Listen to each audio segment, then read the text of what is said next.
Shubhyo Namo Namaha. Hare Krishna. Today we are not able to have the offline class at the temple. We are having only online today. I'm sorry for that. I am physically not at the temple actually. So today we will continue our discussions weekly.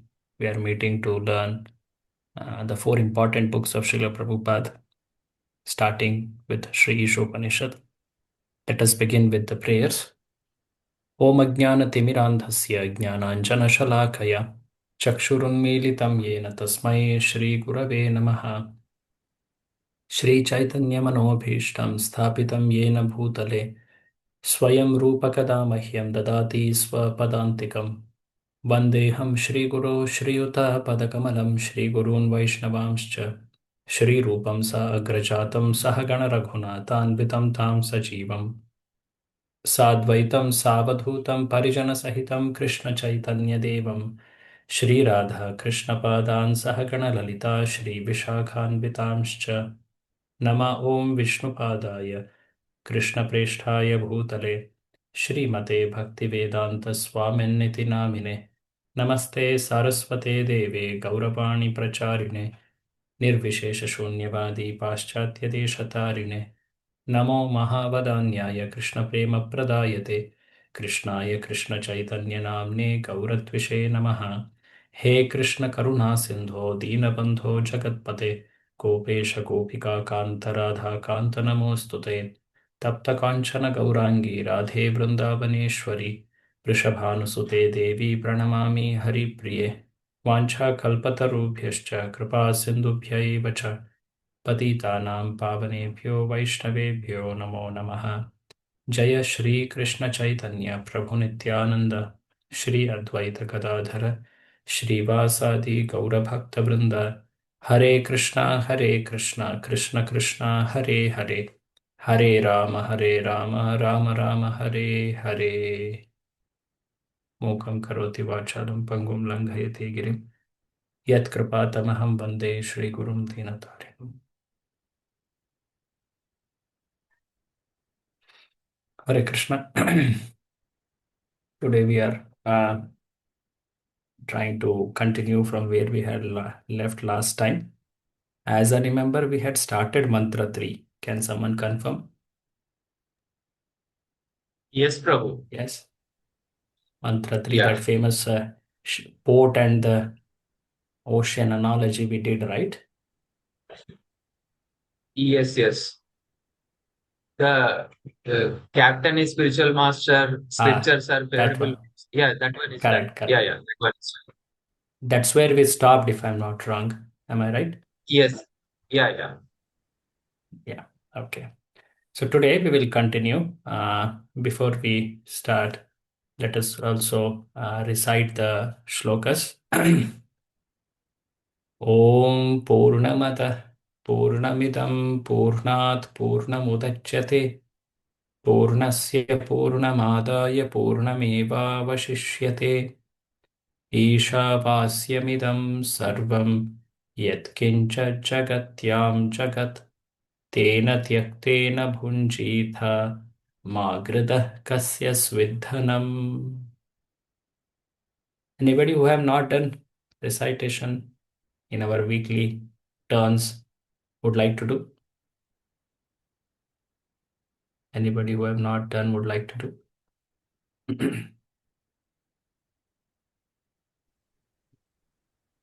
Hare Krishna Prabhuji. Yes, Prabhu. Yes, please. Om Purnamada Purnamidam Purnat Purnamudachyate Purnasya Purnamadaya Purnameva Vashishyate Ishavasyam Nidam Sarvam Yatkincha Jagatyam Jagat Tena Tiktena Bhunjita Mam Vruda Kasya Svidhanam. Hare Krishna Prabhuji.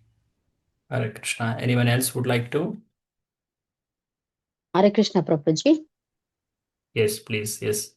Yes, Om Mataji. Purnamadaha Purnamidam Purnat Purnam Udayachyate Purnasya Purnamadaya Purnameva Vashishyate Ishyavasyam Idam Sarvam Yatkincha Jagatyam Jagat Tena Tyaktena Punjita माग्रदः कस्य स्विद् धनम्. Hare Krishna. Thank you. Anyone last devotee would like to try? Last Yes, person. Prabhuji. Yes, please. Om Yeah. पूर्णमदः पूर्णमिदं पूर्णात् पूर्णमुदच्यते पूर्णस्य पूर्णमादाय पूर्णमेवावशिष्यते ईशावास्यमिदं सर्वं यत्किञ्चा जगत्यां जगत् तेन त्यक्तेन भुञ्जीता मा कृदाकस्य सिद्धनम्. Thank you. So, in your shloka memorization test, you will be asked to recite the shloka and tell the meaning. You have to do it with closed eyes, even if you are online or offline. That means you have to know it by heart. So, please practice that. It will happen very soon, maybe in another 3 to 4 sessions. After that, we will begin that part. By the time you complete all the mantras of Ishopanishad classes, of all the mantras, you have to complete shloka test, but also complete open book test. Okay, so it's not that all tests happen at the end of the whole book. We will be doing as we keep learning. That reduces the stress of the tests also. So please try to learn it. Okay. Now we will try to see what we were doing last. We were learning the Ishavasya principle, one of the very defining characteristic of this Upanishad, the Ishavasya Tattva. And the Tattva has these three aspects. Everything is controlled and owned by the Supreme Person, Isha. One should accept those which he has kept aside for us as our quota. That's the second. And third is one should not encroach on others' quota, knowing that it is kept aside for that person, that jiva, by Isha. So, this understanding, complete understanding of the proprietorship of the Lord and how jivas should act in this world, how they should live in peace and harmony. That is the essential meaning of this tattva. And we were also seeing that how these three shlokas are interconnected. The mantra 1 defines the principle, the tattva. Anybody understands or remembers what are the other two mantras in connection with this? Anybody remember? How are the other two mantras placed? Second one is for benefit. The third one is the Very good. what loss of Yeah. it. Loss of, yeah. So benefits in following the Ishavasya, that second mantra. And the third mantra tells what we stand to lose if we don't follow. Technically, they are called Anvaya and Vyatireka. Anyway, so we were saying the mantra one's essential learnings. Prabhupada describes how this whole world is controlled and owned by the Supreme Person, Isha, how he has kept quota for, it's there naturally in the system, in the living in this world.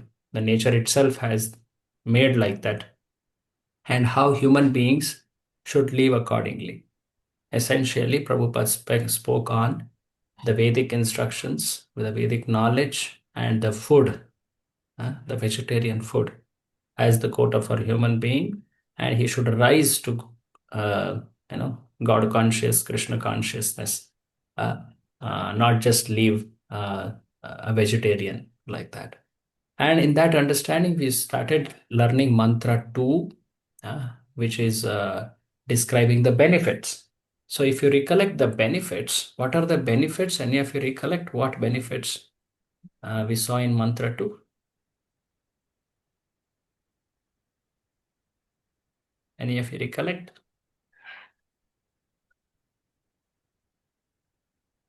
Think they will not be bound by karmic Ah, bondage. I think very that is one good. of the. That's the first. That's one of them. Yes. So they will not have karmic bondage. They will become freed. They can live long without any karmic bondage. That's first one. Second one, there was a lot of assurances Krishna gives. Higher form of uh, life, Prabhuji. Very good, very good. Yes, higher form of life. So he's at least promised a human life, correct, na? And he will be given more better facilities for self-realization in the future life, right? So we saw them. Today we will see them more in Mantra 3 also. And Mantra 3 specifically talks about laws. So if you recollect that mantra, okay, this we saw, Mantra 2 and Mantra 3, this famous analogy we saw. Before this analogy, we saw some important terms. Yes? Who is Asura? One who is surrendered to the Lord Shri Krishna's lotus feet is Asura. Is a Sura. Ah, Yes? Sura. Sura. Sura Prabhuji. Yeah. And Any Asura other means way also defined Asura and one who Sura? doesn't follow the prescribed duties according to the Vedic literature is Asura. Ah, Who yeah. are neglectful of Response. the responsibilities. Correct, Prabhu, correct. So those who are neglectful of those responsibilities of human life, they are asuras. है ना? So those two ways Prabhupada defines. And similarly, we also understand this asura part also. Those who neglect, those who follow responsibilities and those who are aiming to serve Lord Vishnu favorably, they are suras. And those who neglect responsibilities and those who are averse to serving Lord Vishnu, they are asuras. That we saw. Then there comes the word Atmaha. The shloka says, the killer of the soul. What it means. This famous analogy is important. The analogy of the ship and the ocean and other things. So in this analogy, which comes from a Srimad Bhagavatam shloka, Prabhupada is saying how human life, especially when one starts practicing spiritual life, he gets so many facilities to cross over this material world, the samsara sagara. First of all, the body itself, the human body is so wonderfully made for perfecting one's spiritual path. Then if one is very fortunate, he gets the guidance, the direction of Guru and Shastra, which are like captain, right? There are also wonderful facilities of determination, discrimination, the senses, how they are. You can engage them in strict practices. So these things, which are very special to human body, so they are like the favorable breezes for sail.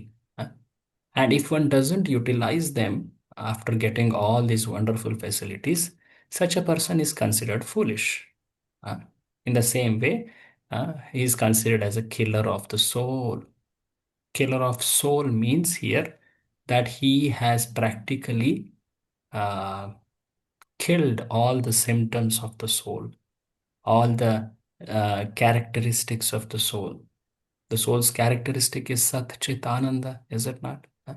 But he has lived such ignorant life that he's practically like dead, living dead, they say, like that, killer of the soul. It's a metaphorical phrase, killer of the soul. So let us move from here ahead and try to uh, see further explanation by Srila Prabhupada. Okay, so please have your book and then now we will refer that part. Okay, mantra 3. Okay, so who would like to read? Kindly raise your hands so that I can call out your names. And please, everyone, try to volunteer. We will have good participation that will increase our attention also in study. Dhananjay Prabhu, can you read from here? So from here, what is coming here is that how human life is so very customized. It's such a special facility for spiritual life compared to animal life. Please read, Prabhu. There are, Dhananjay Prabhu. There are swine, dogs, camels, etc., whose economic necessities are just as important to them as ours are to us. But the economic problems of these animals are solved only under nasty and unpleasant conditions. The human being is given all facilities for a comfortable life by the laws of nature, because the human form of life is more important and valuable than animal life. Why is man given a better life than that of this one and other animals? And Why is a highly just placed a minute. We'll pause a little here. See, Prabhupada is making a point. What is that? Human life has all facility for a comfortable living. Huh? Now, how is this compared to animals? Huh? So, once Srila Prabhupada was giving a lecture and he was strongly condemning that one should not live like animals, like dogs and cats. One should live like a human being, uh, use his intelligence, make a wise choice, like that. Suddenly one hippie got up in the middle. He was so heavy on his drugs and intoxication. He told, what is wrong in living like dogs? Huh? I want to live free like a dog. you know Prabhupada told, you have my all blessings. Kindly sit down. So he sat down. So for such people, you can't explain, is it not? So Prabhupada was dealing with what kind of people is he? So what is being told here? Uh, that one should not struggle for his necessities like animals. Animals' life is very, very hardwired, for the four activities. They can't act out of those activities. And those activities, we all know, ahara, nidra, bhaya, maithuna. And those activities are done in such great anxiety and fear. Prabhupada tells in one lecture that see a sparrow, when it is very thirsty, it comes near a water reservoir somewhere, and it is wanting to drink water. It has that small beak, it wants to drink water. But when it is going to drink water, it is so afraid that maybe a cat should not pounce on me, huh? Or another big eagle should not capture me, huh?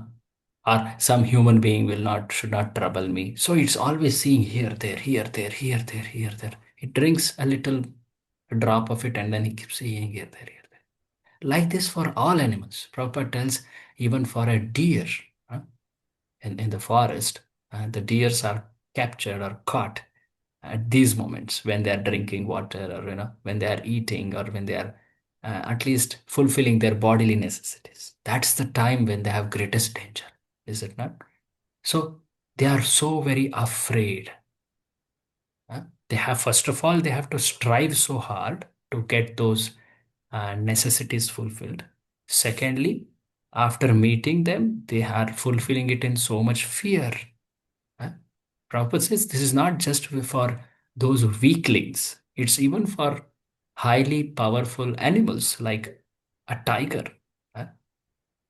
Uh, in another lecture, Srila Prabhupada says that how when a tiger comes out to hunt, there is one peculiar bird which follows the trail of a tiger. And whenever the tiger comes out, that bird makes sound, declaring that here is the tiger coming out. By that, all the other animals become alert. Now, this tiger becomes so frustrated with this small bird, which is flying above him, above that. It wants to kill it, but it can't because it's flying in the sky. The point is, the life of um, material living is filled with anxieties, is filled with so much struggle. Dhyam asat graha, the intelligence of a person who has accepted matter, he is so much filled with anxieties. But for human, if you see, he For him, there is a lot more luxury given. eh? He doesn't need to strive hard like animals. He can use his intelligence. And he's powerful, he's intelligent, and he's dexterous, all that. So, surely, compared to other animals, humans are better placed in terms of their structure of the body. huh? Now, even ecological studies, the nature studies, they have also shown this, that how humans are far superior in even in these four activities. Why is that so?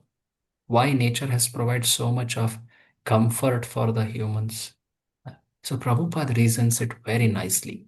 Can you read ahead, Prabhu? He gives actually a very nice example. Read it. Why is a highly placed government servant given better facilities than those of an ordinary clerk? The answer is that the highly placed officer has to discharge the duties of a higher nature.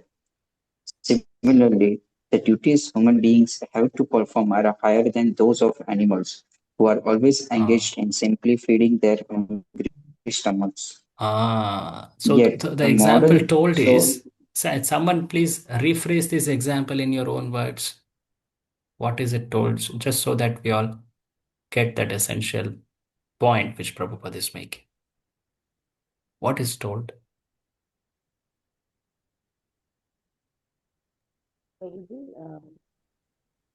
Humans also Yes. do the all the four things: eating, sleeping, mating, and defending. And if humans also did that, then what is the difference between these two? And so they have to Yeah, yeah. think even But about now that here is an point. analogy of a officer and a clerk. So Okay. please observe this and explain that. higher position comes with the higher Did you responsibility. all? Yeah, yes. Say again. Anyone who was answering one? Higher position comes with the higher responsibilities. Very good, very good. So the officer, he has better facility. He can come in a car, he can come little late compared to the clerk. He leaves early compared to the clerk. The clerk has to come by his own means. He comes very early from say something like morning with the stamps and things like that. But the officer, he comes at say 10, 11 o'clock. Sometimes his works are done by noon or afternoon, 2, 3 o'clock, he leaves. Uh, So somebody may say, just see the kind of effort this person is putting. This officer is so less, so pay him less. No, it's not like that. The activities he does are of superior nature. Uh, It's of more responsibility. He's discharging duties of higher nature. So the officer is compared to. So the officer is compared to whom? Anyone? The officer is compared to whom? Humans. Human beings. And the clerk is the other non-human species, basically. So Prabhupada makes this very important point clarified with a simple example. So, but if the humans start imitating animals, then the laws of nature start becoming cruel on that human being. It's explained next. Read it, Prabhu. Yet, Yet the modern soul-killing civilization has only increased the problems of the hungry stomach. When we approach a polished animal in the form of a modern civilized man and ask him to take interest in self-realization, he will say that he simply wants to work to satisfy his stomach and that there is no need of self-realization for a hungry man. The laws of nature are so cruel, however, that despite his denunciation of the need for self-realization and his eagerness to work hard to fill his stomach, he is always threatened by unemployment. so the essential point Prabhupada is speaking is, if we ignore the self-realization aspect, the responsibility for self-realization in human form, the nature will become cruel or tighter on the human being. Basically, the laws will act stringently. Huh? So the point is, humans are made for a specific purpose.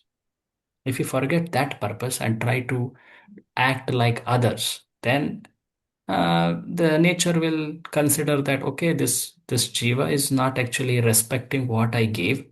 Better give him something different. I remember long back, one very famous example was made. I think Prabhupada himself says this. If you think a tractor and a Mercedes-Benz car, a tractor is used for plowing, right? The field. If you put Mercedes-Benz car for plowing, it's a thorough abuse of that car, no? Is it not? The human, the whatever resources we have, if we use it for animalistic activities, it's a thorough abuse. uh, it's really actually disrespecting the laws of nature. So the laws of nature will become cruel on that person. The more a person becomes materialistic, his anxieties increase. uh, Even the basic mode of survival, it becomes so strugglesome for him. This famous aphorism called struggle for survival is told. No matter how much a person is earning, he's struggling, is it not? And his anxieties are increasing. huh? So, because he has forgotten that prime necessity or prime duty, the nature will become more and more stringent on such a person. See, Prabhupada makes it very clear here. Read it ahead, Prabhupada. We are given this human form. We are given this human form of life not to work hard like asses, swine, and dogs, but to attain the highest perfection of life. If we do not care for self realization, the laws of nature force us to work very hard, even though Ah, we may not want to do so. Human beings in this age have been forced to work hard like the asses and bullocks that pull carts. Some of the regions where the asuras are sent to work are revealed in this verse of Sri Upanishad. If a man fails to discharge his duties as a human being, he is forced to migrate to the Asuria planets Asoria, and take birth in a degraded species of life to work hard in ignorance and darkness. So we can see here Prabhupada clearly pointing out the loss which a jiva will have to face. The first loss is he will have to struggle hard to make his ends meet, huh? Even materially speaking, because he has forgotten the prime duty, that is Krishna consciousness, self realization. That's the first loss. The second loss, it's also told that he will have to go to degraded species, work hard in ignorance, darkness, even transmigrate to Asurya planets. In this life itself, his life will become very strugglesome. And second is his future will also be very dark and bleak. That's told. And Prabhupada explains that in further things. On the other side, like Mantra 2 was explaining, if someone endeavors in this path and he is not able to complete it also, uh, he is given far great rewards. The nature itself is made such that, if he endeavors in the path of spiritual perfection, self realization, Krishna, he is, as it's told, someone has a little progress and for some reason he could not continue. Maybe he met death or he left us. uh, Because he did a little progress, he is given either, Bhagavad Gita says, a life of a Shuchi or Shrimat. And if you know what is Shuchi mean? Shuchi. clean, Cleanliness. clean, Yeah. Cleanliness, truly, yes. Prabhupada also says Shuchi actually means spiritually advanced Brahmana family. A family where there are good samskaras, cleanliness, respect, goodness, sattva. This is all prevalent, which is very, very favorable for spiritual life. Either that birth or he will be given a Shrimat in the Kula, in the family of um, basically materially opulent person, Vaishya. Why? Because he need not work so hard for his bodily necessities. He can devote more time for spiritual life. Krishna says this in 6th chapter. Shuchinam Shrimatam Gehe Yoga Bhrashto Vijayate.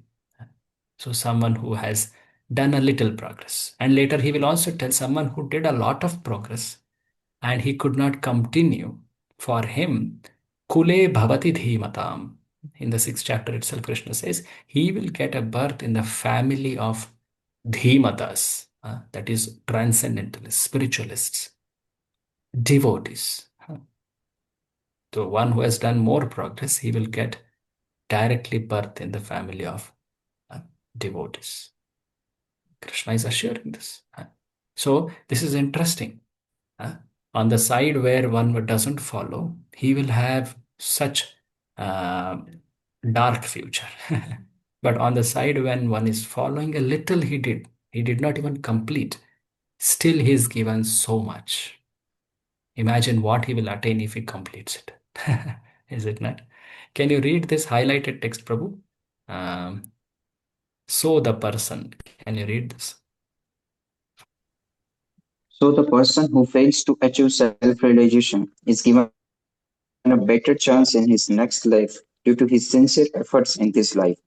If even a fallen candidate is given a chance to take birth in a respectable and noble family, one can hardly imagine the status of one who has achieved the success. Achieved the success. See, this is the way how Shastras inspire us to take to spiritual life. Like that famous episode is there, no? Ajamila. If he could attain perfection by not even addressing the Lord directly, is it not? And he chanted at the time of death, is it not? He chanted indirectly. He was saved from hell. Imagine if someone addresses Krishna with great love and affection, he chants. He does it regularly. How much he will get benefit? Is it not? So, Shastras inspire us by giving such instances, which are factual actually. This is not some exaggeration. This is factual. So, Prabhupada is explaining this. So the clear benefits and gains are contrasted. By that, one can make a wise choice. This is how Shastras advises. You know what are benefits, you know what are the laws if you don't follow. Evaluate yourself what you want to do. Like that. So here, there is one more type of asuras, not just those who neglect spiritual path, but a very special type of asuras who apparently follow religion, but still they are considered asuras. Let us see what are they. Who are they? Anyone else would like to read such materialistic? Madhavajit Prabhu, can you read? Yeah. Such materialistic asuras sometimes make show. Let us speak loudly. Such materialistic asuras sometimes make a show, but their ultimate aim is material prosperity. Is it audible for others? Hare Krishna. No, Prabhuji. No, Prabhu. No, Prabhu. Prabhu, you have to speak loudly. I think probably you have to turn headset, Prabhuji, due to which I think the voice is coming low. I'm audible Okay, now? okay. Yeah, you are better now. No Yes, better. you're out. Yeah. Such materialistic asuras sometimes make a show of religion, but their ultimate aim is material prosperity. The Bhagavad Gita 16.17-18 rebukes such men by calling them Atma Sambhavita, meaning that they are considered great only on the strength of dissipation and are empowered by the votes of ignorant and by their own material wealth.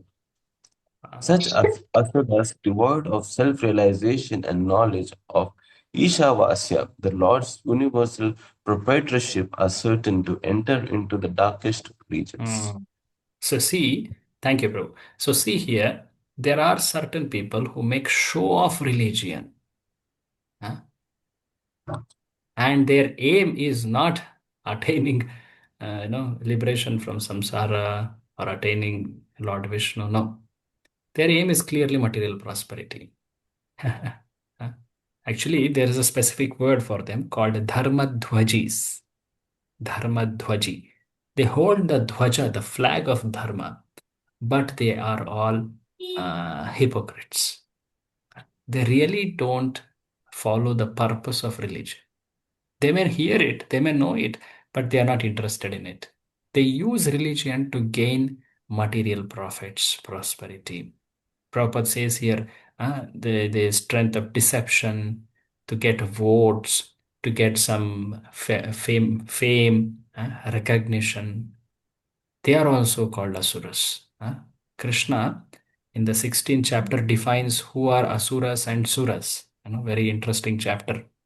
In that, he has called them at the very last part of this chapter, such people also as asuras, and they will be cast to hellish areas for long, long time. Krishna says, Tanaham dvishatah kruran samsareshu naradhaman kshipam yajasram. Like that it goes.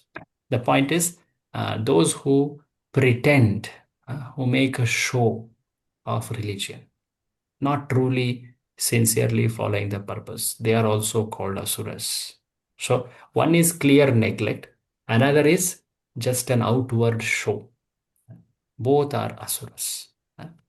Okay, so the lastly, Prabhupada says one very nice conclusion here. Read this also. The Madhav will conclusion is that as human beings, we are meant not simply for solving economical problems or tutoring platforms, but for solving all the problems of the material life into which we have been placed by the law of nature. Ah. So the statement is interesting that humans are not meant to solve the problems of body only, not simply meant for solving economic problems, basically related to the body, but solve the problems of material life altogether. That is most important responsibility. And those who neglect it, they will have to go to such dark future. They may have to actually go to the planet called hell, which are 28 or many, many in number. Or they may have to fall down to degraded species, lower species other than human beings, like this a lot. So in mantra 3, we saw these essential points. Who is Asura, who is Atmaha. And today we saw the three more points. What's the responsibility of human life? If one ignores them, how material nature becomes strict on such a person, and how a person who follows spiritual life but still doesn't succeed, even he gets such a bright future uh, compared to an Asura who has a dark future. And Prabhupada also warned us, don't take just for show the religious path. That's also he told. So like this, mantra 2 and mantra 3 are telling us the benefits and the losses of following and not following respectively. So if we have to summarize, what are the gains, benefits in following Ishavasya?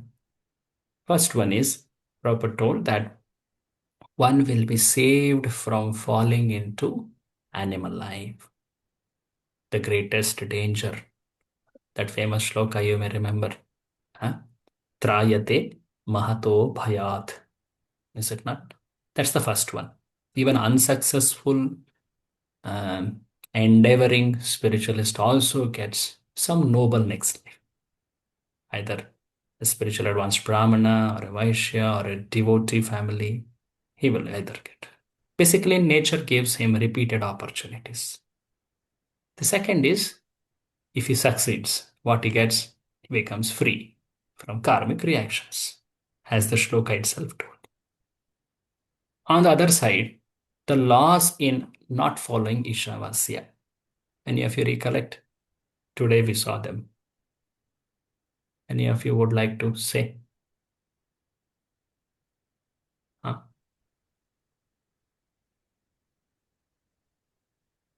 What does one stand to lose in life? Material nature will implicate them more and more.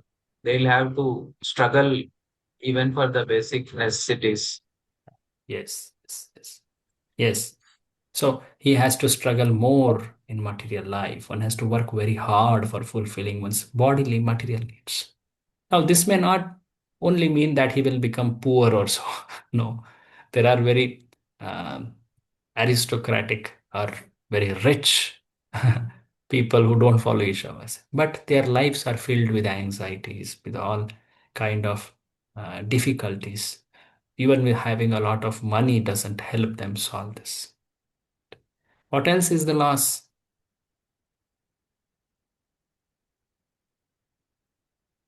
Uh, Take birth the in shloka. degraded life. Say again. Say again. You take birth in degraded species. Yeah. Basically, he will fall into degraded life. He will have to enter the world of faithless and darkness, which the shloka itself says. So, like this, one should understand the gains and the losses and then choose to follow the life of Ishavasya. That's the essential import of these three verses. Okay. Now, at this point, I want to bring to your notice uh, one of the type of assessments, open book assessments. Okay. Because in the open book assessments, you have a question. I will show the handbook. If you have the handbook, opened. Uh, I don't know the page number. Mine might be a little different page number. But just see this open book assessment questions. Are all of you having this in hand? Yes. Having? Yes. Okay. Now we have learned sufficient enough to start answering the question one. Okay. So the question one is about mantra 1 and 1 to 3. What does it say? It says that you have to describe in your own words. You may quote, you may, give references. That is important. That's expected also. But you have to describe in your own words. Don't just copy and paste. Don't just uh, download or like that. You have to say it in your own words, because when we say in our own words what we have learned, what we learn, it goes deeper. Okay, so that's why it's important to say in our own words. So describe in your own words what we have to describe, practical ways. That is how we apply Ishavasya, application, you have to say. And benefits. You have to describe the benefits. The application methods or ways and benefits. In what domain? Firstly, you talk about general society. Secondly, you talk about the small ISKCON community where you live. Or ISKCON as an organization, you can speak as a big organization. And then thirdly, you speak about your own life, your personal life, how you would like to apply Ishavasya principle and how it will benefit you. Just to give a little pointer on how we can think. Of course, all of you are very well versed in explaining. Just I'm telling so that we don't go some other direction. So say, for example, for general society, if we are talking about it, take some burning problem in the society and describe how it can be solved by the application of Ishavasya. How that solution will benefit. You describe like that. Huh? Like take example of some wars, which are so many now. Is it not? How people are fighting for some land, some resource, something, or like this. Any general societal problem you take and then address it. Why it is happening. The missing point is they have forgotten Ishavasya Tattva, and if this is applied, how everyone stands to gain. Like that. So we develop Shastra Chakshu, the vision of Shastra, by answering like this. Say for ISKCON society, we can also say about how such education should be made available to all. Because Prabhupada spoke about human life is meant to follow Vedic literature. So how ISKCON society especially should try to learn more Prabhupada books, how it gains, how it has application, how it benefits. See, I'm just telling the pointers. This is not the only answer, or this is not the answer. The open book questions are all meant to see how you are able to see application of this Shastric principle. There is no one answer for this. Okay, you can think in many, many ways. So is this clear? Hare Krishna. Yes, Prabhu. Any questions on this you can ask. Okay, when it comes to own life, you need not be very, very specific or personal about it, but you can tell something generic. Say suppose I have so many pens. I accumulate a lot. Uh, I don't need them. So today onwards, I'll at least go and sort out what I need, what I have accumulated a lot. And then I will use what I need. Simple living. So these things are all actually springing from Ishavasya principle. So you can consider many ways of application. Is this clear? Again, Yes, ask sir. because this is an important part of the course to answer open book questions. And if it's not clear, please try to Roji, it must be inquire. handwritten or typed. It can be handwritten, it can be typed out. As I told, describe in your own words. The question clearly says it, describe in your own words. You can take help from books, from internet or wherever, but please say it in your own words. That helps you to grow. There are ready-made answers also available in the web. But please try to do it yourself so that you learn it. You can do handwritten, you can do typed out, but at the end of the day, we need the snapshot, or a document format. Start writing it, how to submit and all. We will tell it in due course. Okay, start writing it. There is one more question which also is a part of open book assessment. Two questions are there. First question is this. Second question, the answer for that actually spans the rest of Upanishad. So in that sense, we wanted to address at this point. Okay. Any clarification or question before we move to the mantra 4?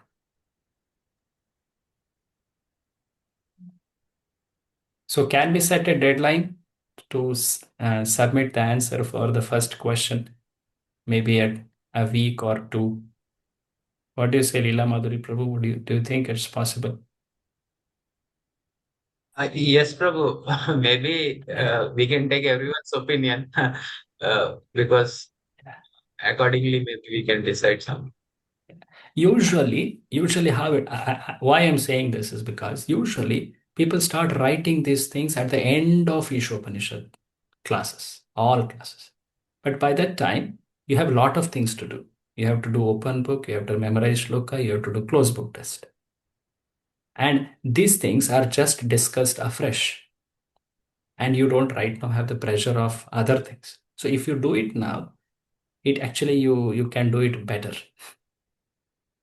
Is that right? So, how many think it's a good way to start doing now? Uh, Okay, Madhava Prabhu is telling. Okay, Dhananjay Prabhu is Santosh. Yes. Okay. So seeing that many are raising, we are going with this majority. So we will set a date. Leela Madhuri Prabhu will communicate this. Please do it proactively, and maybe today is 6th of June. You can suggest maybe by 20 or so. I don't know. Maybe 2 weeks should be good enough. And why I'm telling that is because by the end of that 20th, you will have shloka memorization deadline. Okay. Only two shlokas. We have already learned them. Every time we are reciting them. There is, it's not difficult for you now. You have to just learn the translation. Okay. So that will also begin. So you are all doing the exam work in the course of study only, classes. And after that shloka test, you will have the second open book dates. By that time we will complete, then you will have closed book dates. That's complete. So it makes it easier. The study becomes more relishable, not very stressful, actually. Many of you must be doing many activities, services, and responsibilities, so it can become easier. That's the only intention. Okay. So let us go with this. If any of you have any comments, please speak to Leela Madhuri Prabhu, and he will convey anything special consideration. We will consider that later. But let's all go with this date of. He will communicate the date. 20 should be good, I hope. What do you say, Leela? Yeah, seems good, Prabhu. 20 should be fine. Yeah. So if any Just of you have any one small point. confusions, yes. Is there any guideline on the length, like in terms of Yeah. number of words, like that? Yeah. It is there. It is there. I wanted to say that part.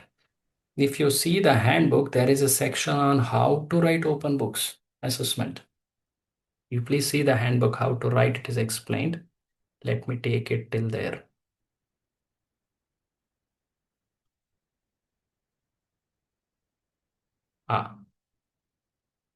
Do you see this? I don't know the page number. Maybe it may be 9 or 10 or like that.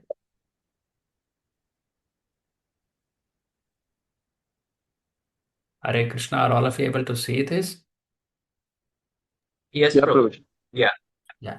So see, this is how you should present. Actually, it's like a proper thesis kind of thing. It's not exactly this. This is much longer, but it should be having these essential parts. It should be approximately 600 words, 600 to 800 words. Basically, that comes to 2 pages, 2 A4 sheets, front back. It can be maximum 600 words, but please do not make it so brief that it is just 4 lines. No, you should delve on application. That is important. Don't just say the principles, go to application. And if you see the shloka question, it also requests you to give reference. If you are expanding on a point, you give reference. Like Prabhupada talks about food, what type of food humans should eat. They give that reference. In the Ishopanishad mantra 2, Prabhupada gives this line. Now write your explanation, your reflection, your application, benefits below that. You're getting? So like this, give reference, give your explanation. Give reference, give explanation. So it should be like a proper, well, how do we say, evidenced, well thought of answer. And as I told, there is no one answer, there is no the answer. The more you do it, the more it becomes well. And what will be seen for evaluation is, have you covered all the aspects of the answer? Like, have you delved on the essential philosophical point? Have you given few references? That will be checked actually.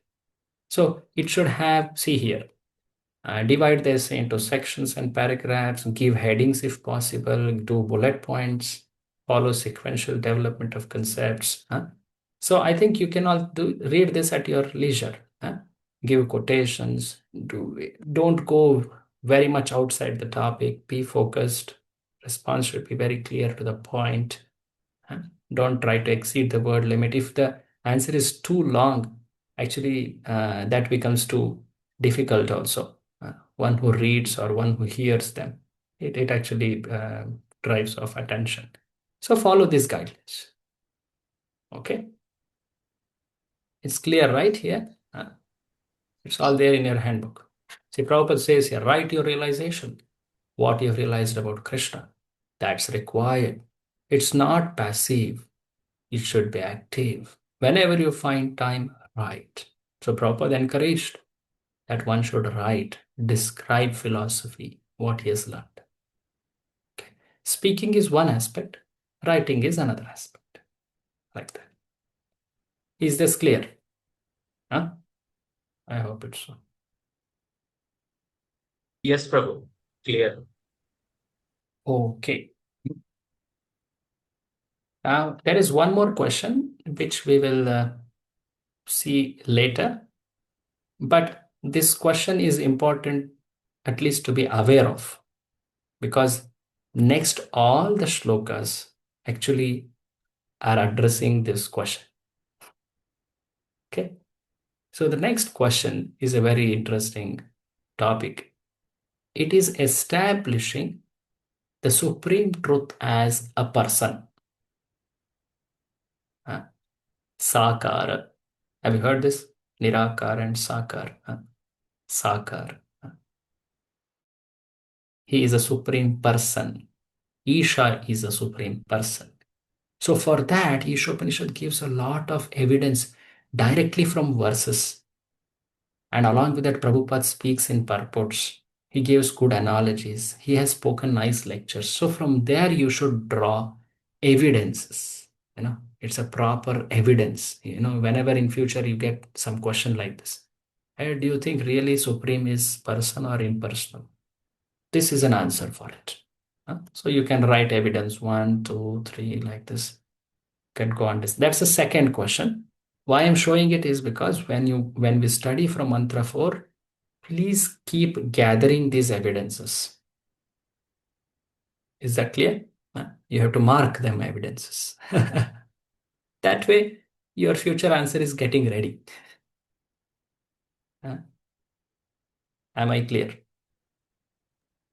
Yes, Prabhu. Okay. So now let us enter mantra 4 to 8. So the first division in your handbook also it is shown is mantra 1 to 3. Please go to your unit and there is an overview of Ishopanishad. Mantra 1 to 3 is one division.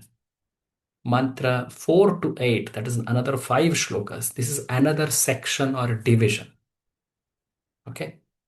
And what it talks about is something we should know so that that thread is following. Okay. So mantra 1 to 3 talked about, if you have to say it in few words, what it is. See your handbook. See your handbook. What is the title for the mantra 1 to 3 section? Are all of you using the handbook well? Proprietorship and the laws of God. Yes? Proprietorship and the laws of God. That is the Yes, correct. mantra Mataji 23. told exactly. Yeah. Yes. So see this mantras 1 to 3, proprietorship and the laws of God. Okay. Now mantra 4 to 8, it's titled as the vision of Mahabhagavat. What it means, we'll try to know today. Okay. So far, the follower of Ishopanishad or Ishavasya Tattva, he is gaining so many benefits. He is practicing. Because of gaining so many benefits, he naturally develops that curiosity to know about that Isha, know more about him. Yeah. He has made the laws in this world, how to live in peace and harmony. Yeah. He has arranged so many facilities for me, for my growth, for my liberation. So wonderful he is. I want to know more about him. So that's when he starts to understand the nature of that Isha. So how do we know that Supreme? That is the essential topic of Mantra 4 to 8. In this, first two shlokas say how you cannot know Supreme. What are those methods by which you cannot know Supreme? Essentially, it is telling mundane logic and speculation, anumana pramana, tarka, logic, all these things. An independent use of mind and intelligence and senses will not help a person in understanding Supreme. The next two shlokas, they say how you can know, what are the methods by which you can know him. Essentially, it says to develop spiritual vision of the world around you. That is developed by following of Shabda Praman. We will see that. And lastly, it will say the nature of Isha, his qualities. We'll keep coming to this slide again and again. Today we will begin with Mantra 4. So, what does Mantra 4 tell in this small overview we saw? What does it tell? What does it tell? Just now we saw, no? How we cannot know the Supreme Lord. How we cannot know the Supreme. What is that way which will not help us in knowing the Supreme Lord? Okay. So let us see Mantra 4. अनेजदेकं मनसो जवीयो नैनद्देवा आप्नुवन् पूर्वमर्षत् तद्धावतोऽन्यान् अत्येति तिष्ठत् तस्मिन्नपो मातरिश्वा दधाति. Translation.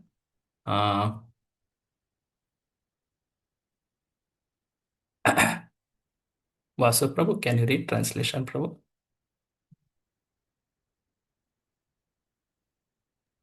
Yes. Although fixed in his abode, the personality of Godhead is swifter than the mind and can overcome all others' cunning. The powerful demigods cannot approach him, although in one place he controls those who supply the air and rain.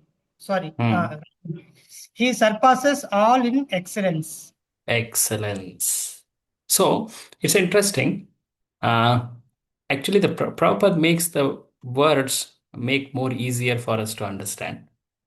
The shloka actually doesn't say as a person. It uses pronoun tat, tasmin, tat, he, or that, this, that. It talks in that manner. That's the way Upanishad always speaks. So here it's telling anejat. Ejati means to walk. Anejat means to not walk. It's at one place. Anejat. Ekam, it's one only. And it is, though it is one and fixed at one place, it can travel very fast. Manaso javiyaha. It can travel exceeding the speed of mind, exceeding the speed of all the devatas. Nainat deva apnuvan purvamarshat. It can surpass, it can go ahead of everyone. And that is so excellent. It can excel even the devatas who give water, who give wind, who give light. Is super excellent. What is this description? You can notice here is one interesting description. Although fixed in his abode, he is running. If a person is at one place, how can you say him that he is also running? This is spoken as contradiction. You might have heard this word contradiction. Means mutually opposing statements. Contradiction. Virodhabhas, in Sanskrit it's called. Paraspar Virod. They seem to be opposite. How a person who is fixed or who is at one place, he is at the same time found. See here, although in one place, he also controls everyone. This is all actually seems like impossible from material intelligence view. So that is the essential purpose of these two shlokas. In fact, we will not be able to go to that shloka, but nonetheless, we will just see the next shloka also. Translation. Vasuprabhu, can you read the translation of the next shloka? I am showing on the screen. Yes, It is a continuation of the same. Continue. Yeah, read. The Supreme Lord walks and doesn't walk. He is far away, but he is very near as well. He is within everything, and yet he is outside of everything. Here it goes much more extended, is it not?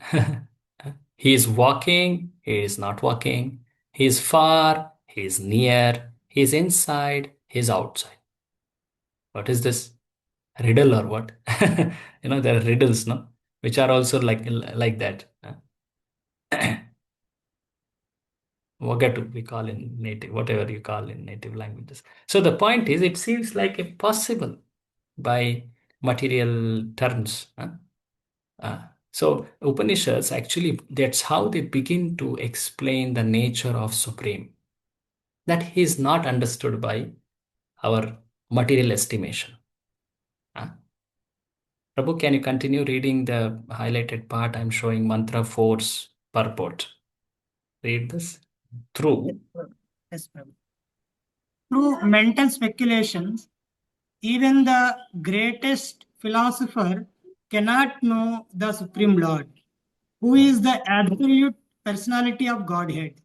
He can be known only by his devotees through his mercy. Interesting. Even the greatest intellectual person cannot know the Supreme Person. In Brahma Samhita, there are many shlokas for this. One of the famous shloka which Prabhupada translates here is that Panthastu Koti Shatavatsara Sampragamyo. He says the meaning of it in the shloka translation here. Someone who is greatly powerful, he travels at the greatest speed. There are Mach 3, Mach 4, speeds today. Speed of sound or, speed of light considered highest. Even higher than the speed of light is speed of mind. Someone who travels at that speed. Panthastu Koti. And he's traveling for long, long time. He has all the time at his disposal. The greatest speed and he has the longest duration. Both are given to him. He has all the time, he has all the speed available. Pantastu Koti Shata Vatsara. Koti Shata Vatsara. That long years.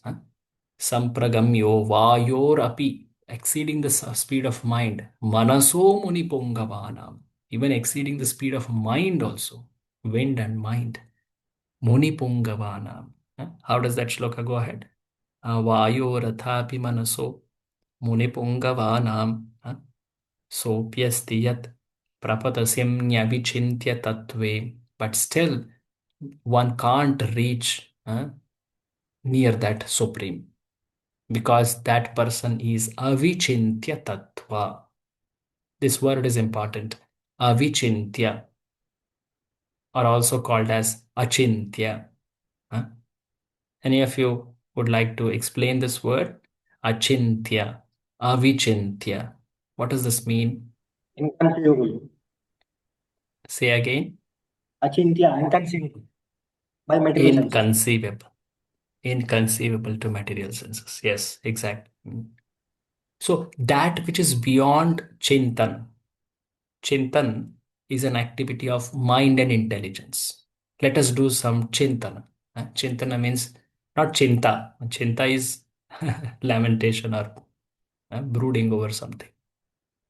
But Chintan means uh, let's do some intellectual work or contemplate. Chintan.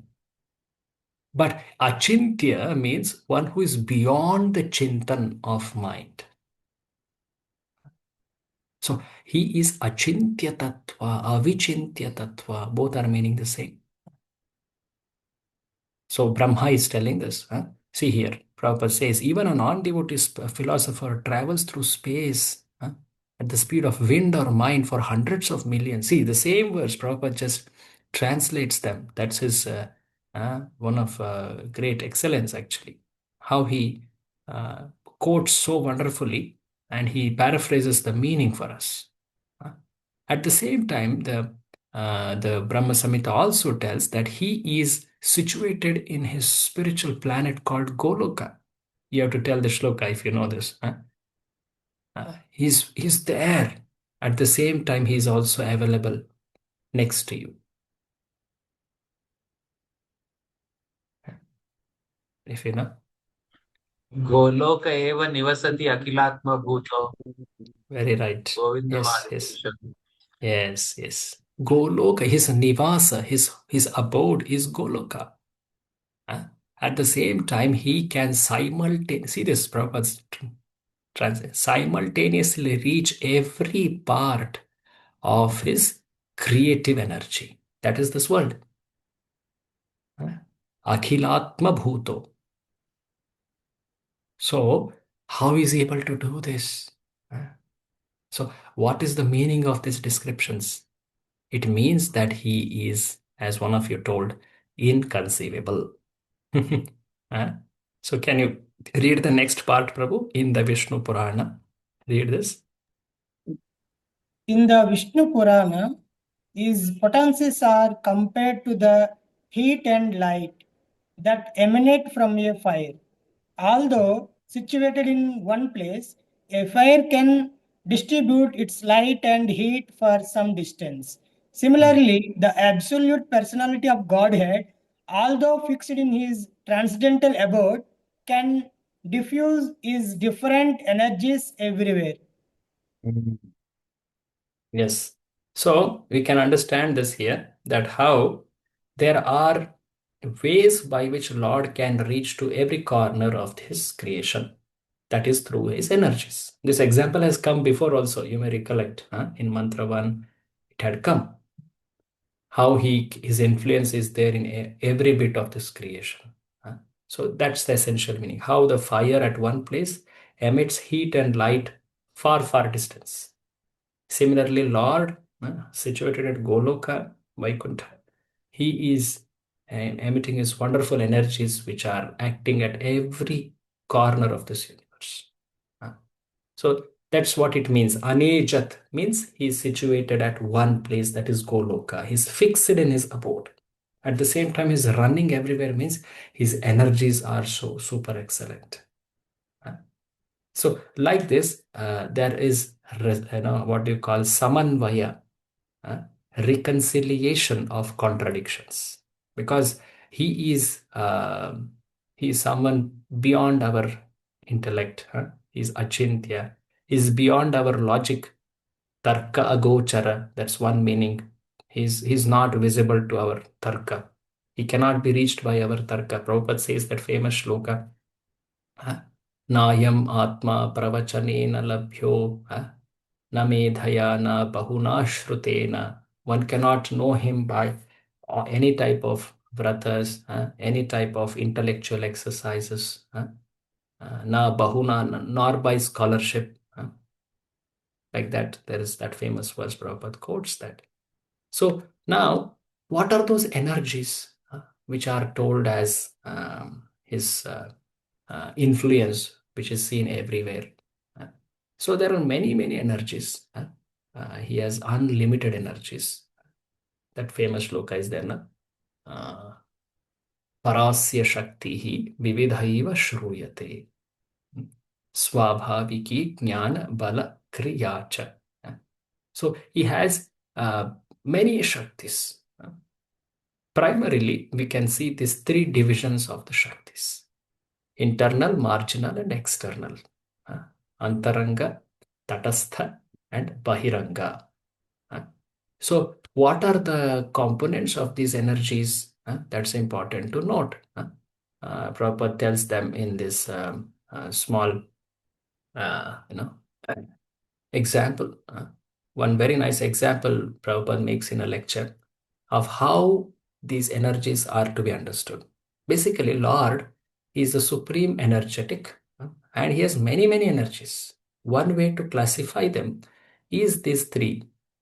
There are also other ways to classify the energies. So Prabhupada gives a very famous analogy of the ocean and the shore. You might have heard this.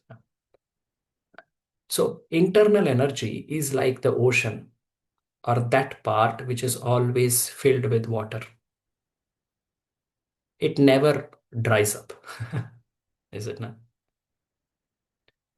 And there is one part which is always dry, which is never covered by water. It is external. There is internal, external. And there is one part which is sometimes covered by water, sometimes not covered by water. That is marginal. That is tata. Tat literally means shore. So there are some components in the creation, in the existence, which are internal energy, some in external energy, some in marginal energy. What are they? Prabhupada describes them in the further part. Can you read ahead? Vasuprabhu? Yes, please. You can read from here.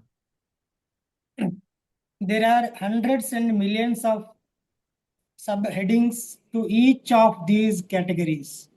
The dominating demigods who are empowered to control and administer such natural phenomena as air, light, and rain are all classified within the marginal potency of absolute person. Lesser living beings, including humans, also belong to the Lord's marginal potency. So what all comes in marginal potency, which is also called Tatastha Shakti? Just now Prabhupada told. What all come?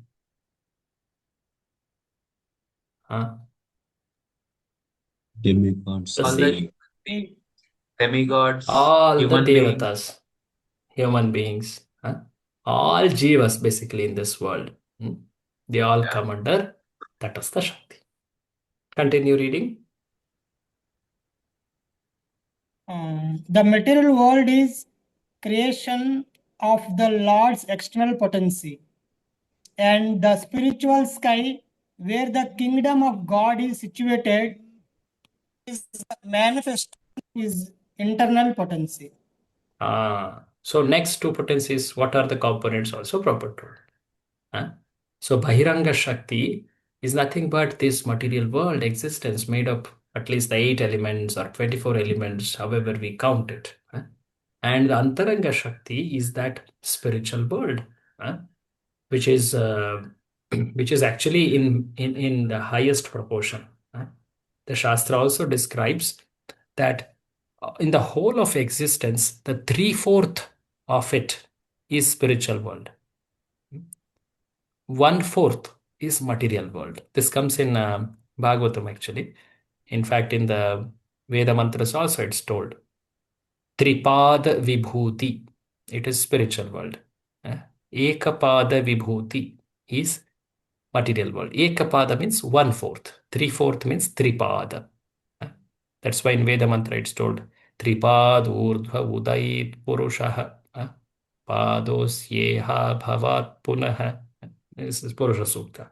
So the point is, he is beyond. He is in the spiritual world, the Supreme Lord. So these three energies are emanations of his, which actually whose influence is seen everywhere. So material world, here you can see Bahiranga Shakti and Tatastha Shakti. Correct? In spiritual world, you only see Antaranga Shakti. So this way, these three energies are to be understood. Now, how the whole sampradaya, actually all sampradayas, they try to explain the relation of that Ishvara or the Supreme with this world. They have different philosophies. Like there is explanation called Advaita. There is an explanation called Dvaita. Then there is Vishishta Advaita. Chaitanya Mahaprabhu says Achintya Bheda Abheda. There is also Dvaita Dvaita. So all these actually are talking about the relationship between God, the Supreme, and his energies. Some say both are one. Some say no, they are clearly separate. Some say they are specially one, Vishishtadvaita. They are all qualifiers. We'll not go to that kind of philosophical description here. Let us stick to what we are learning here. Prabhupada describes Achintya Bheda Bheda, which is Chaitanya Mahaprabhu's explanation, which is one of the best explanations, highest explanations. We will see that. Uh, uh, Monisha Mataji, can you read this? Thus the Yes, different sir. energies. Yeah, please. Thus, the different energies of the Lord are present everywhere. Although the Lord and his energies are not different, and one should not mistake these energies for the supreme truth. Nor should one wrongly consider that the Supreme Lord is distributed everywhere, impersonally, or that he loses his personal existence. Men are accustomed to reaching conclusion according to their capacity for understanding, but the Supreme Lord is not subject to our limited capacity for understanding. It is for this reason that the Upanishads warn us that no one can approach the Lord by his own limited potency. So, the first thing which is told while learning spiritual truths is that one cannot know spiritual truth by one's mind and intelligence. That's first thing which is told. That's why we often come back to this very interesting story. It has many, many meanings. Something which we don't know, we always try to know it by our own past understandings, is it not? Like those who are blind here, these all people are blind here. They have never seen elephant. And interestingly, what they're trying to know is so big that they can't understand it by one simple small understanding. They are all trying to touch different parts of this entity, elephant, and they are understanding that as their past understandings, past experiences.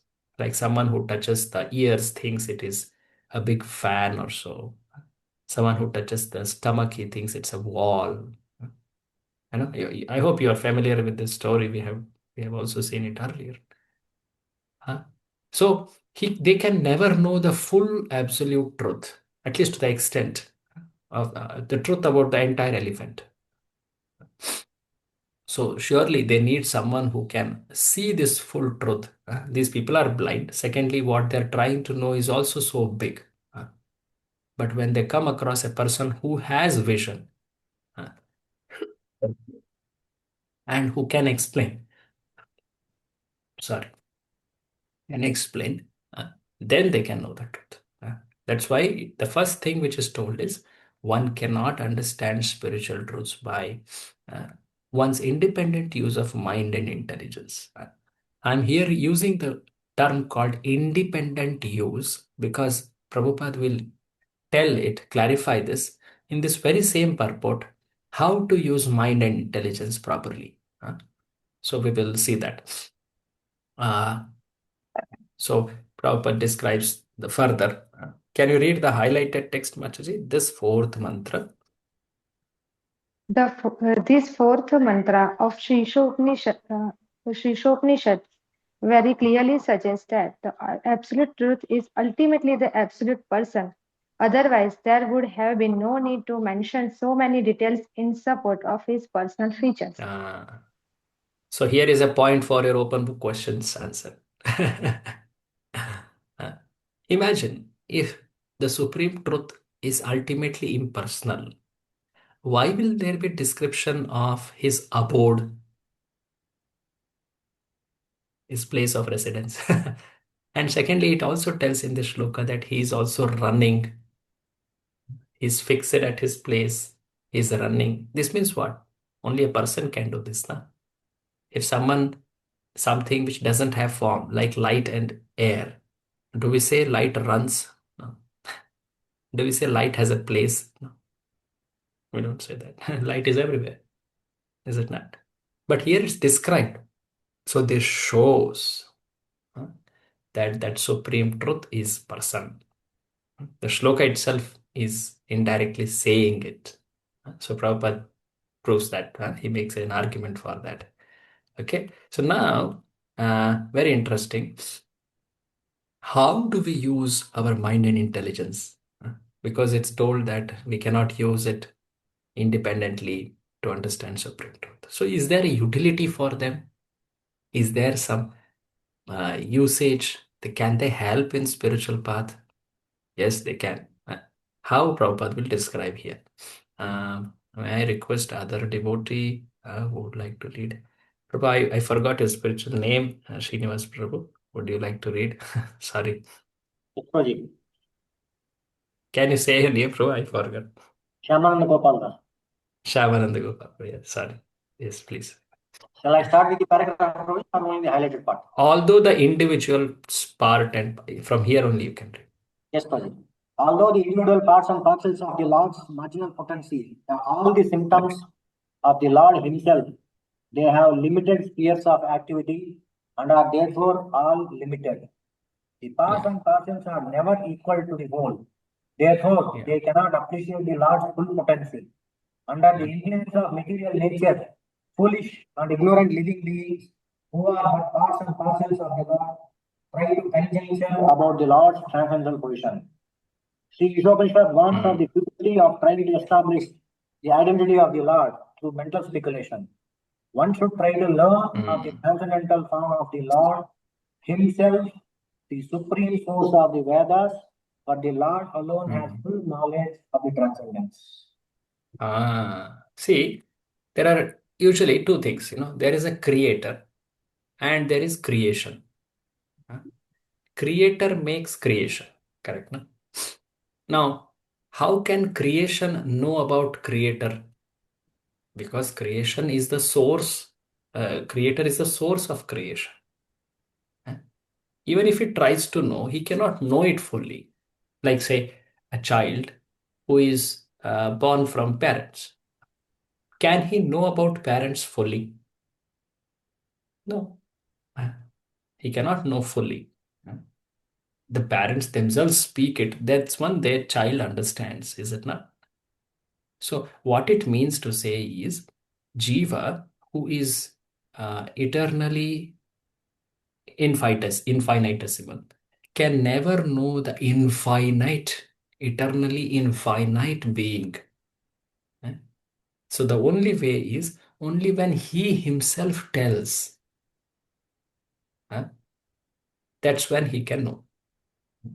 So that's why it's called a self, when Lord reveals that knowledge. So he has spoken it in Vedas, in Upanishads, in Bhagavad Gita. That's where we can learn about him. So Prabhupada is telling one should try to learn. One can surely know, but know the way to know him.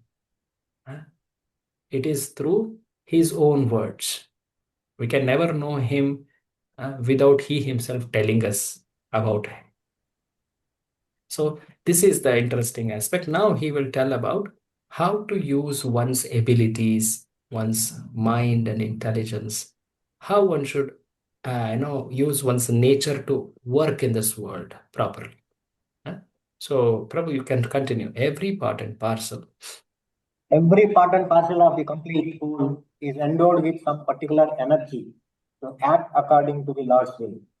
When the part and parcel living entity forgets his particular activities under the Lord's will, he is considered to be in Maya illusion.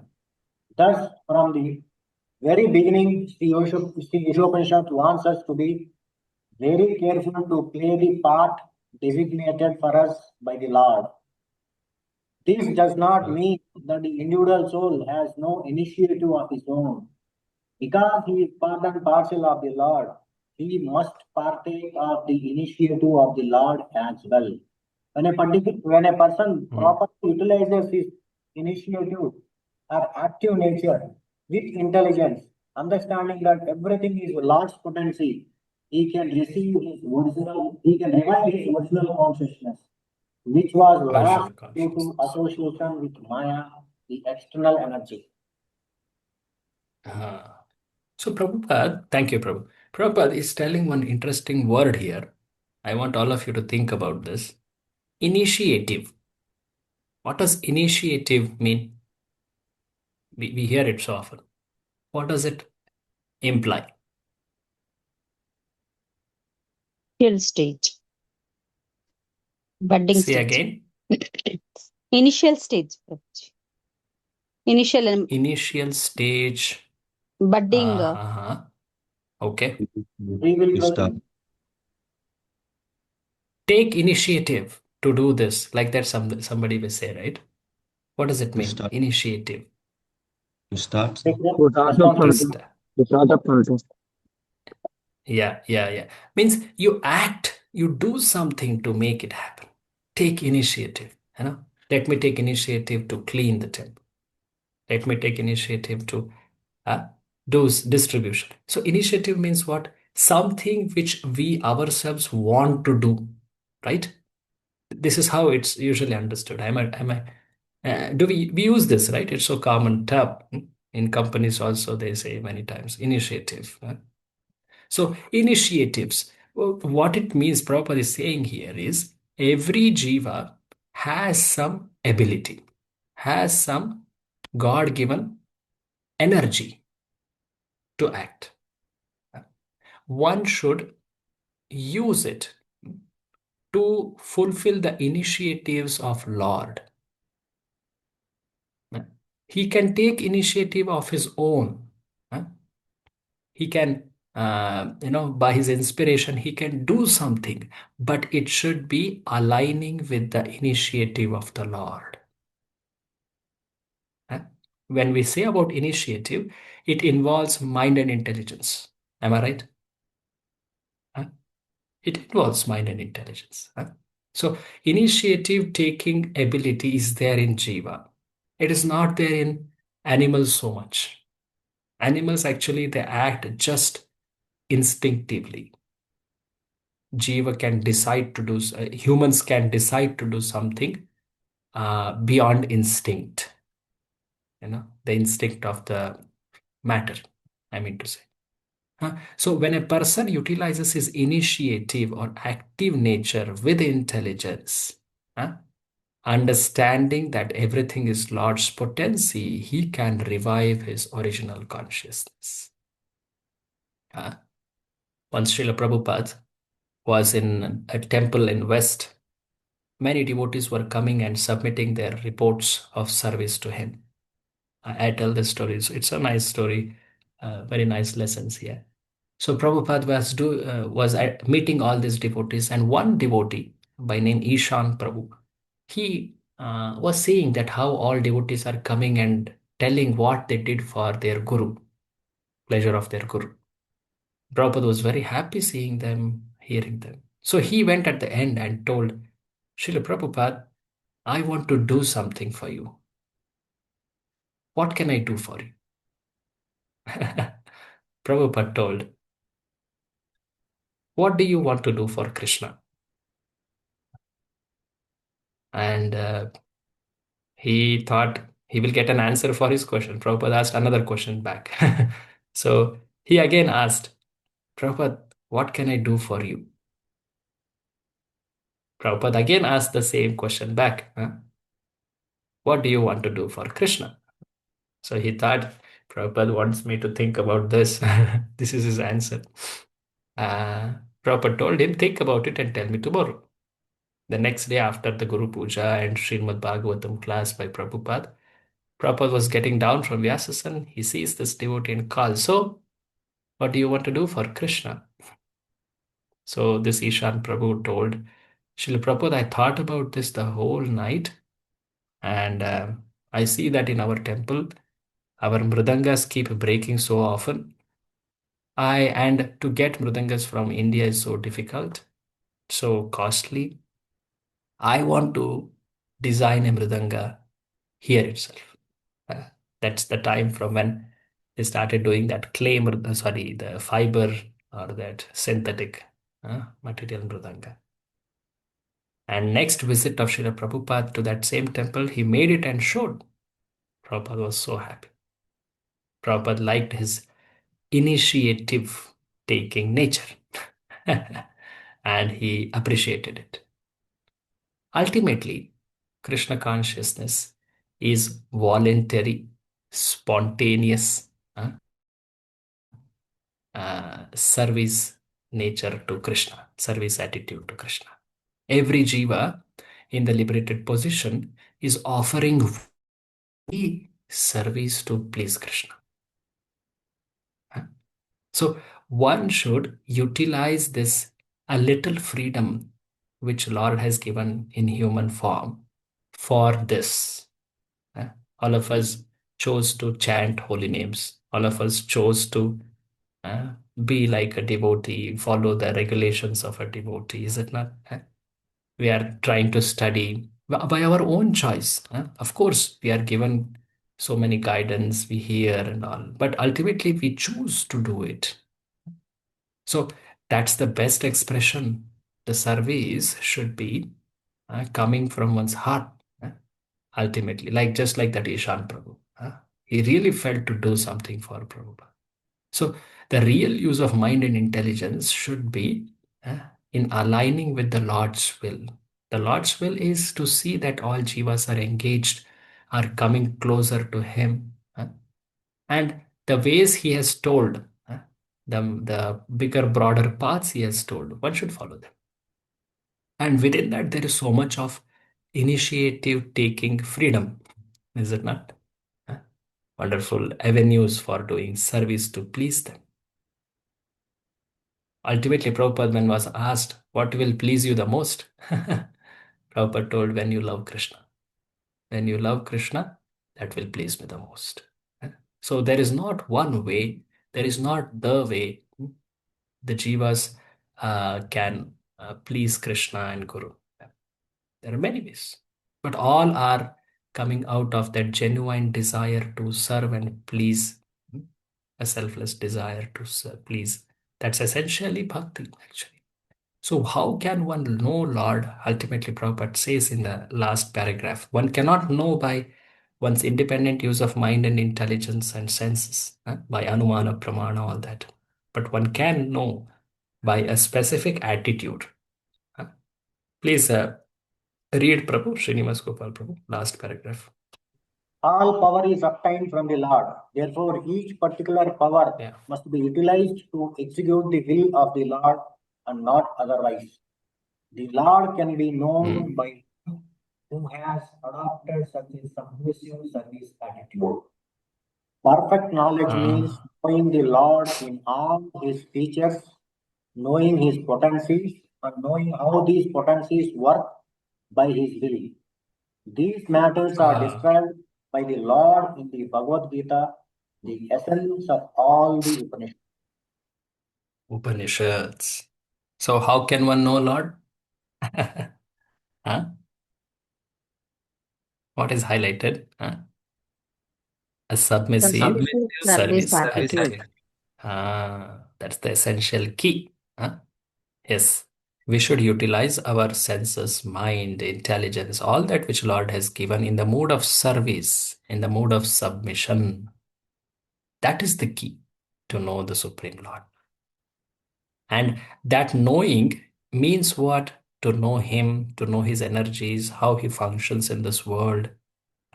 And that amazes the devotee, and he becomes more and more inspired to serve. How wonderful is my Supreme Lord! How generous He is! How excellent He is! That's why one of the important activities of bhakti is to hear, is it not? Shravana.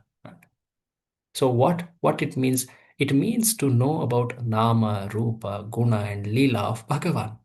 The more we know and hear about Him, try to know about Him, the more we are inspired to serve Him with more purer and purer attitudes and motives. That's the joy of a jiva rendering bhakti, actually. So that is the way, and Lord reveals to such a jiva his wonderful excellences. Uh, That's the essential goal of bhakti. Uh, if we really want to know Him, we should start serving Him. We should start serving His devotees, all that. Okay, so essentially in this one mantra, we saw about essential these highlights. You all have read those things now. How one cannot know Him by mental speculation. That was the essential part in the beginning. And then how Lord can be understood by His energies. We may not see Him or directly experience Him, but we can know Him by knowing His energies. Material energy, marginal energy, internal energy. And Prabhupada also talked a little about Achintya Bheda Bheda, which will become elaborated in the next further verses and proof for personal form. And he told how one should use one's active nature, one's mind, intelligence, and senses properly. Everyone is given that nature. Jiva has that nature. He's not like a dead stone. But he has to use it voluntarily in a mood of submission and service. So one can know Lord by adopting submissive service attitude. Okay, service is missing here. Submissive service attitude. Okay, so any comments before we go to mantra 5? This is a small purport, but the same theme gets followed in mantra 5 actually. Okay, so we will take mantra 5 today, but I want to hear any questions or comments if any of you have. Any comments or questions? Hare Krishna.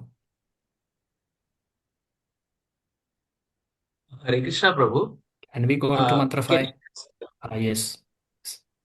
can you just show that mantra 4 last section? Which one? You mean to say the Mantra, last paragraph? the one before that. Mantra 4 paragraph, no? Yeah, yes. There was one statement written there when the living in a little bit. Can you scroll up the previous paragraph? Yes. When the part and parcel living entity forgets his particular activities under the Lord's will. So this statement, I think that means it is because of Lord's will that the living entity is forgetting. It's like Lord desires the living entity to be in illusion, and because of His will, he is forgetting and is in Maya. Is that what this statement means, or like I was Okay, little? good observation.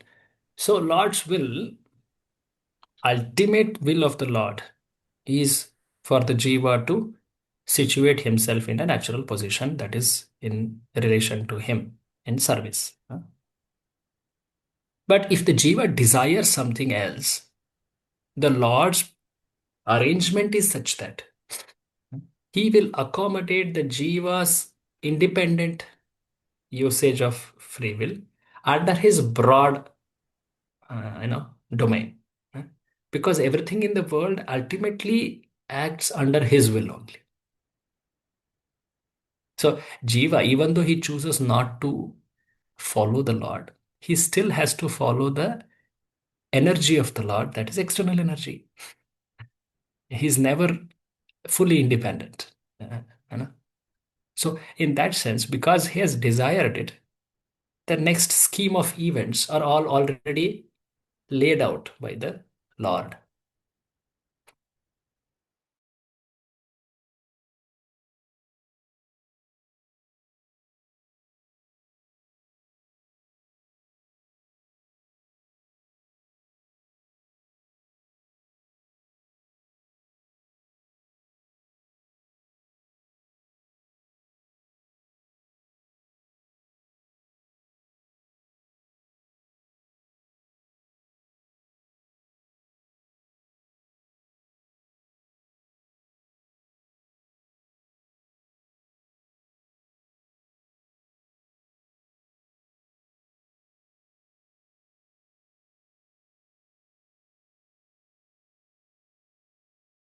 Krishna.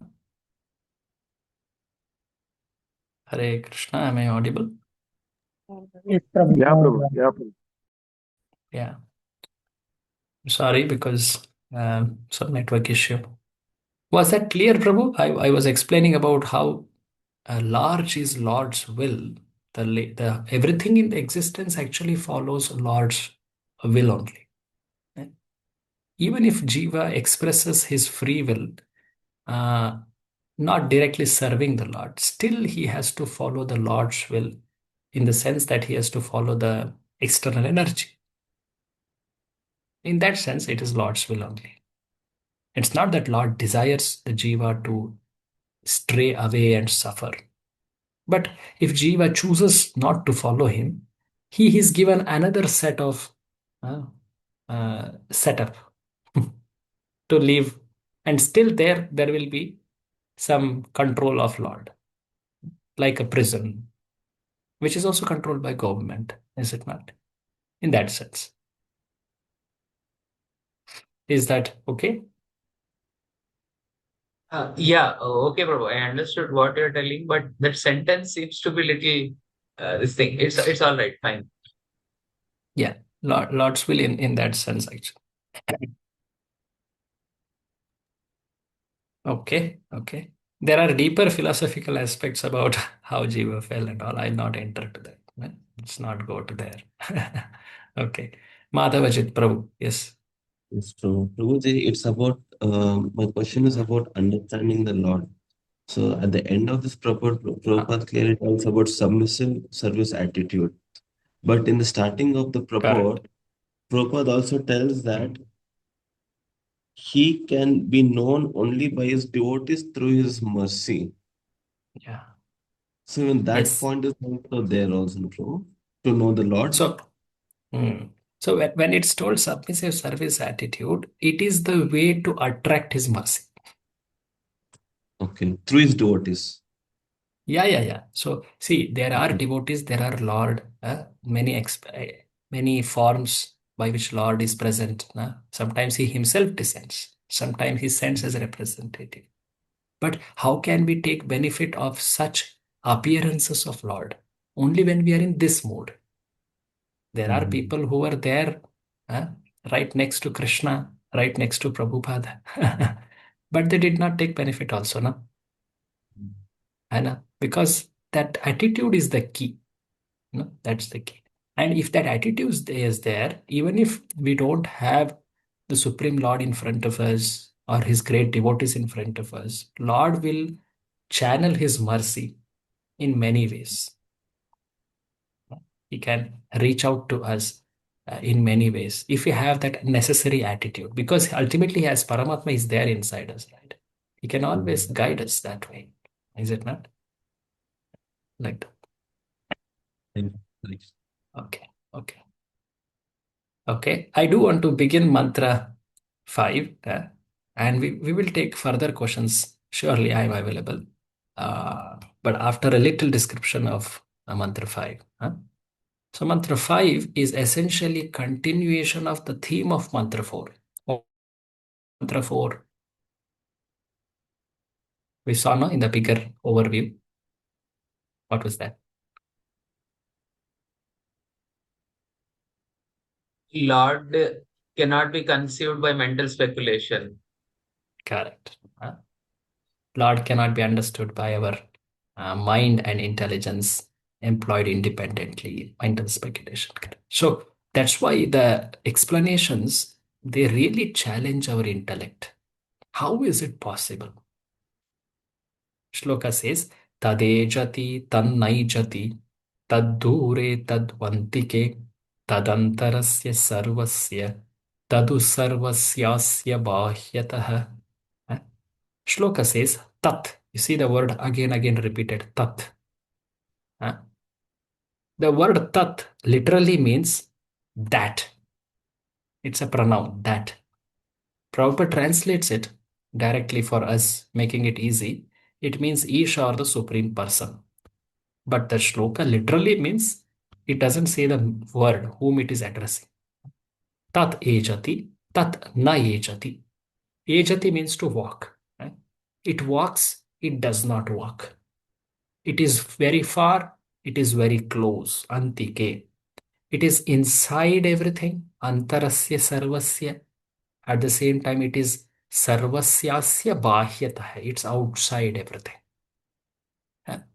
It's really challenging our intellect, actually. How can someone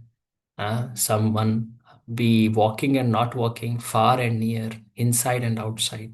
Huh? So, what does this mean? So, Prabhupada's purport explains it further in the same line of how Supreme Person is inconceivable. We will begin reading from translation. Kalavati Mataji, can you read translation?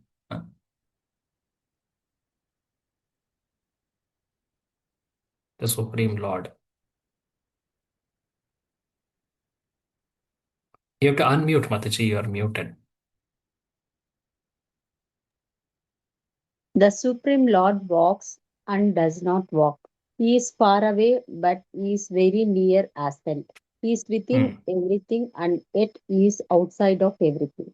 Everything. Okay. So Prabhupada makes it easily direct. Supreme Lord. That's the meaning Prabhupada explains. It is replaced by Supreme Lord. Okay. Read the purport's description. Yes. Supreme Lord is inconceivable. Here Yeah. is a description of some of the Supreme Lord's transcendental activities executed by his inconceivable potencies. The contradictions given here prove the inconceivable potencies of the Lord. He walks and he does not walk. Ordinarily, if someone can walk, it is illogical to say he cannot walk. But in reference to God, such a contradiction simply serves to indicate his inconceivable power. With our limited fund of knowledge, we cannot accommodate such contradictions, and therefore we conceive of the Lord in terms of our limited powers of understanding. For example, the impersonalist philosophers of the Mayavada school accept only the Lord's impersonal activities and reject his personal feature. But the members of the Bhagavad school, adopting the perfect conception of the Lord, accept his inconceivable potencies and thus understand that he is both personal and impersonal. The Bhagavatas knows that without inconceivable potencies, there can be no meaning to the word Supreme Lord.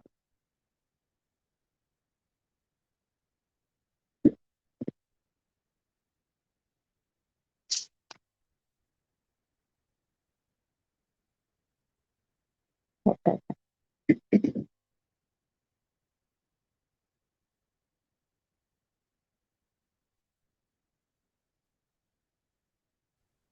Hare Krishna. Am I audible? Hare Krishna. Yes. Yes, I'm Prabhupada. extremely sorry. Network is poor here. Just to save the data, I will keep my video off so that I can at least continue the conversation. So we were seeing here, Mataji just now read it, that the contradictions prove that Lord is inconceivable. See here, the contradictions prove that he has inconceivable potencies. Earlier we saw this word, no, achintya. He's achintya. So Prabhupada explains walking, not walking. That is clear. Another contradiction he takes up is, does he have form or does he not have form? Huh? Some say he is not having form, the impersonalist school. Huh? The another set of philosophers, they say he has form. Hmm? But Prabhupada says the members of Bhagavad school adapt both personal and impersonal understanding. They accept both. Why? Why? On what basis they accept it? Huh? Because he is inconceivable. So the term inconceivable actually harmonizes these contradictions. So the point here is that if the Supreme Person, if he is understood by our intelligence, then our intelligence is superior to that Supreme Person, is it not? Hare Krishna. Yes. If he is known by our intelligence, then our intelligence is superior to him, no? Because we can know fully about him. Is this point clear? Hare Krishna. So the path of logic, the path of understanding Lord by one's own mind and intelligence, it is actually not a complete path. It will not give full understanding because Lord is beyond one's intelligence. If everything about Lord is easily understood by the Jiva, then what is the meaning of He being supreme? Hare Krishna. Is it not? What is the meaning of He being supreme? So, because He is not fully understood by us, that's why He is supreme. That's why He's supreme. There is another way to see this. Prabhupada describes in one lecture like that. I just thought to bring it for our understanding. So then how do we understand the contradictions? So Prabhupada says that, that the point that he is far, what it means that the spiritual sky is very, very far. Very far. Like earlier we saw that famous verse, no?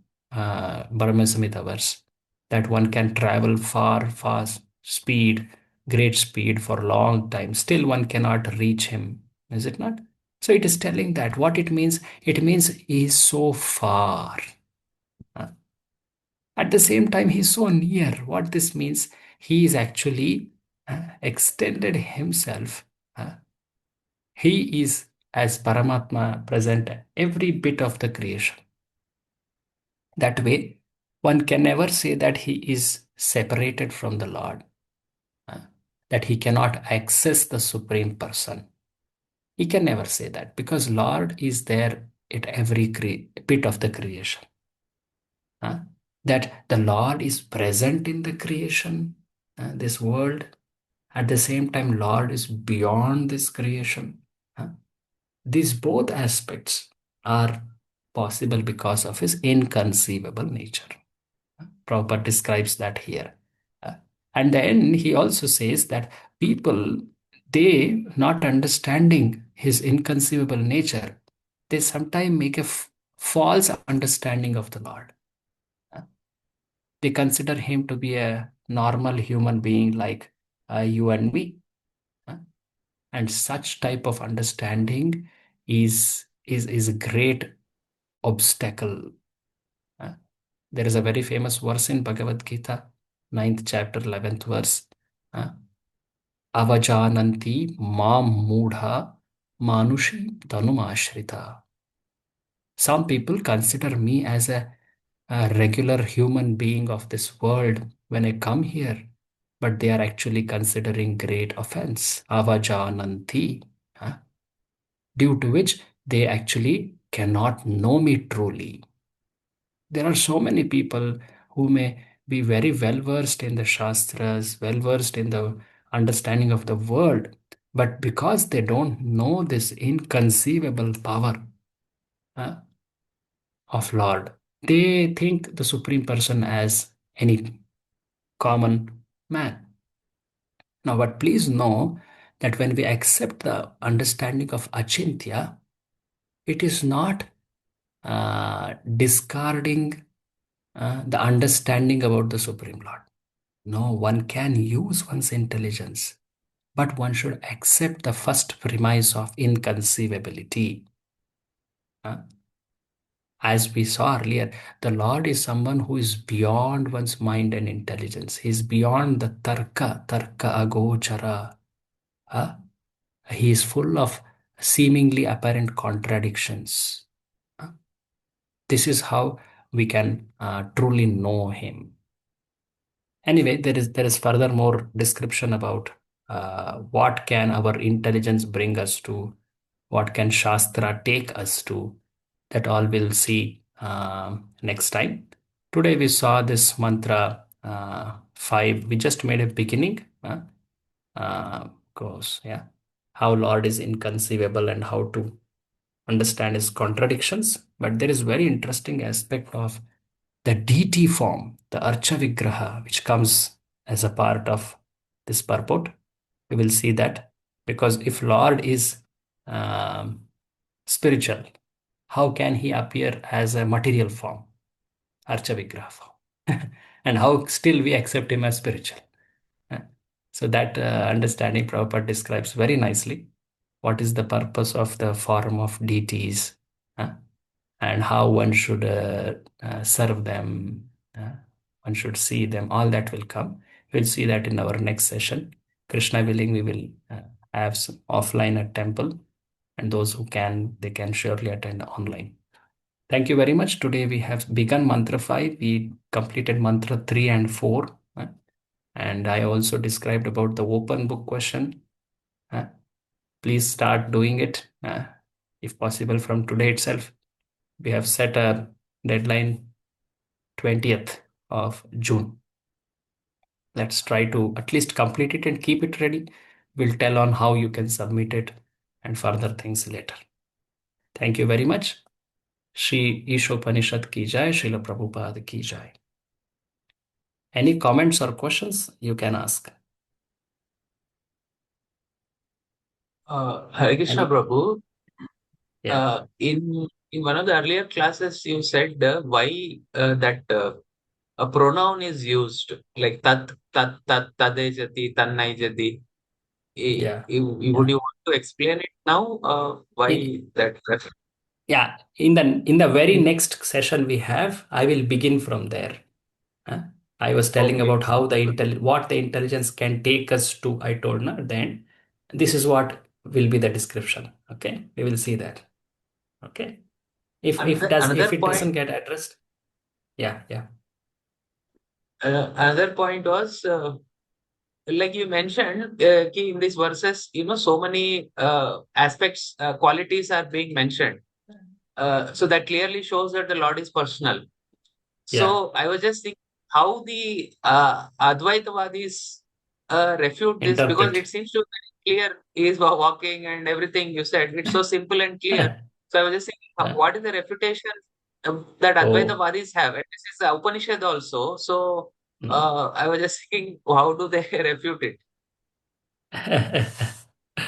So they have description of when that supreme person descends to this world, he takes a form, but ultimately is impersonal. That's how they describe. And that supreme person, the supreme truth, he is impersonal. He cannot be described in words. They use this word called anirvachaniya. Anirvachaniya means you can't describe that supreme truth by words. That's why these whatever described by words is all related to the descent of that supreme impersonal form. When it comes to this world, it takes form. So they have varied explanations, which are also quite, how do we say, convincing. Unless one has gotten some bhakti shraddha, he cannot rise above them. So, but yeah, Lord is clearly telling also, ejati, tanna, ejati, like that.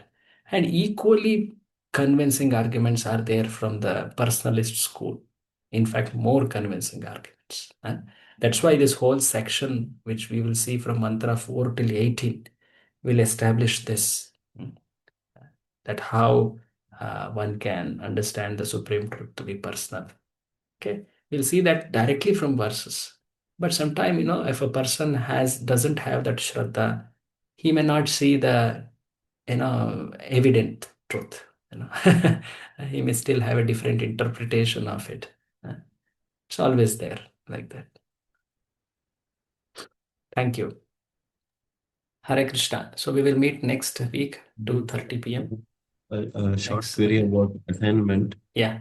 So this 20th Yes. is for both the question or for the single query question? No, for only one question. The second question, we will be able to do it at the end only. So only for first question, the deadline is for 20th. So please start solving. If you get any query, next week we can again talk about it. Okay, that's why we will discuss that. We can develop that answer that way. Okay. Thank you very much. Hare Krishna. Srila Prabhupada ki jai. Thank you. Hare Krishna. Thank you.